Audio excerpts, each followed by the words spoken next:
বেঁচে থাকার মতো এই নয়, সবারই মৃত্যুর স্বাদ গ্রহণ করতে হবে। যদি আমরা সেটাই যদি গ্রহণ করি তাহলে বোঝেন, আপনি দেখেন আমি যখন আমার মায়ের গর্ভে এসেছি আমি একা আসিনি, তার জন্য একজন ছিল আমার বাবা। এই পৃথিবীতে যখন আমার মায়ের গর্ভে থেকে আমি যখন পৃথিবীতে এসেছি আমি একা আসতে পারিনি, আমাকে একজন নিয়ে এসেছে।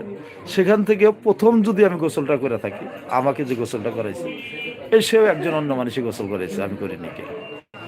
এইভাবে লাস্টে চিন্তা করেন, লাস্টে যখন আমার এই নিঃশ্বাসটা চলে যাবে, রুহটা চলে যাবে, তখন অন্য একজন আমাকে হলো গোসল করাবে, অন্যের কাঁধে ভর করে হলো আমার দুনিয়া থেকে বিদায় নিতে হবে। তাহলে আমার বলতে কোনো কিছুই নেই। অনেক সময় আমি দেখি আমাদের ফেসবুকে অথবা ইউটিউবে অনেক মেলায় বাড়ি করতেছেন, নমক করতেছেন, অনেক মেলায় বলে যে আমার বাড়ি, আমার এডো, আমার ওই, আমাক পাগল করে ফেলাইলো, আমি ছাড়া এটা হইতেছে না। এটা হলো দুনিয়ার উপরে আমার বলতে কোনো কিছু নেই।